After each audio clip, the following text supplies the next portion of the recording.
camarades peu d'Afrique, l'heure est grave. Chers camarades, Yorobman, ça va péter.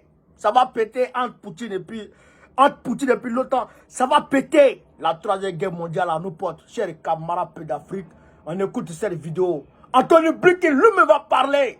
Un va-t-en-guerre, un Wawara, un Kodjougou. On va l'écouter ici, chers camarades peu d'Afrique. On ne plaisante pas avec l'OTAN. L'organisation refuse qu'on la prenne pour une cible facile. Alors elle hausse le ton. Si la Russie lance ne serait-ce qu'une cyberattaque envers l'un de ses membres, elle répliquera et elle ira jusqu'à déclencher l'article 5, c'est-à-dire l'article, vous le savez, qui dit que si un membre est attaqué, tous les autres répondront, militairement notamment. Regardez ce qu'a déclaré le chef du comité militaire de l'OTAN, Rob Bauer. Il dit « Si les services essentiels à nos sociétés sont menacés ou ne peuvent pas fonctionner, alors nous sommes proches du point où nous pouvons réagir de la même manière que lors d'une attaque physique. » Et le secrétaire d'État américain, d'ailleurs, ne dit pas autre chose. Le Kremlin a également intensifié ses attaques hybrides contre les États de première ligne et les membres de l'OTAN, incendiant et sabotant des entrepôts d'approvisionnement et ne respectant pas les frontières et les démarcations maritimes. Dans les pays baltes, de plus en plus de cyberattaques ont lieu. Continuons à diffuser cette information. Je peux vous dire que lors de la réunion des premiers ministres d'aujourd'hui, pratiquement tous les alliés étaient présents pour voir qu'il s'agit d'un problème qui se pose. Nous savons ce qu'ils sont en train de faire et nous répondrons à la fois individuellement et collectivement si nécessaire. Tes camarades peu d'Afrique. Non, l'article 5, le fameux article 5 de l'OTAN. Il va utiliser l'article 5, mais Yorobman. Frère, il y a des entrepôts de munitions au sein des pays de l'OTAN qui étaient prêts à être évacués vers l'Ukraine. Ces entrepôts ont pris feu. On ne sait pas qui a brûlé.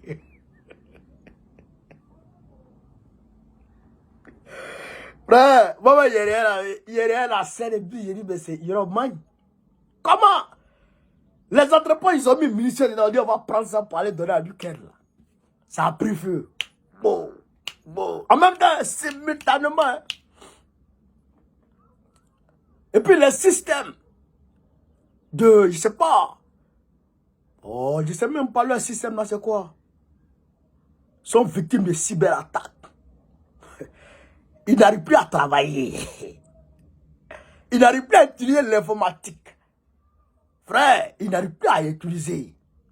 Quand ils veulent utiliser pour arranger l'Ukraine, ça ne marche plus. Ils disent que ça, c'est Poutine qui fait ça. Mais vous n'avez pas les preuves. Et si ce n'est pas Poutine? Et si ce n'est pas lui?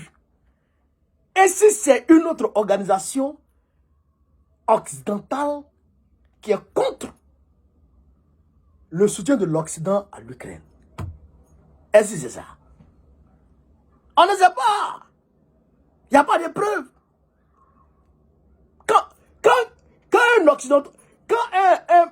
un dirigeant occidental a mal à la tête, il dit c'est Poutine. Quand un dirigeant occidental, il s'en va la nuit à sa femme, et puis ça ne se lève pas, il dit non, Poutine a attaqué ça. Quand sa femme cuisine, et puis il y a trop de sel dedans, elle dit non, c'est Poutine. Bon, qu'est-ce qu'il y a? Qu'est-ce qu'il y a? Est-ce que vous l'avez vu? Est-ce que vous avez les preuves? Et vous dites que vous allez utiliser l'article 5 pour entrer en guerre militairement contre quelqu'un que vous n'avez pas vu vous attaquer. On a vu ça en Irak. Plus de 4 millions de morts. Aux Nations Unies pour dire, voilà la preuve que le gars, il utilise les armes nucléaires, les armes chimiques. Ils ont parti s'installer là-bas. Embargo sur médicaments. Les enfants sont à l'hôpital. Ils ne peuvent pas se soigner. Les blessés arrivent à l'hôpital. Il n'y a pas de soins. Les gens meurent. Les gens meurent. Les gens meurent. Donc, si c'est ça, vous voulez faire contre Poutine, en tout cas, nous, on vous regarde. Si c'est à cause de ça, vous voulez organiser un sommet sommet sur l'Ukraine en Suisse, le 18. Ah non, pas le 18. Je sais pas c'est quand là, en juin là. Non, vous regarde. Kamala arrive. Non, vous regarde.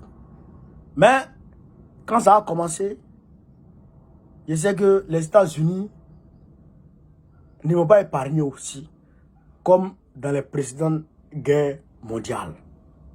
Ben, la première guerre mondiale, on ne les a pas touchés depuis le territoire. La deuxième, ils n'ont pas été touchés depuis le territoire. Cette fois-ci, quand ça a commencé, il faut que ça se passe sur le territoire aussi. Comme ça, si nous on est mort, quand tout le monde va mourir, si les survivants là, s'il y a 4e, ils vont dire on ne veut plus la guerre. Joe Biden, c'est des vats en guerre. Chers camarades peu d'Afrique, je vais mettre en commentaire le lien de Sendwave. Sendwave, c'est l'application qui te permet d'envoyer de l'argent à travers le monde à presque 0 francs comme frais d'envoi. Fiable, sécurisé, tranquille. Tu peux envoyer beaucoup d'argent en même temps. Chers camarades peu d'Afrique, partagez au maximum la vidéo. Sur ce, vive l'Afrique libre, vive le panafricanisme, vive tous les bras africains. Gbagbo, président du gouvernement 2025, Inch'Allah.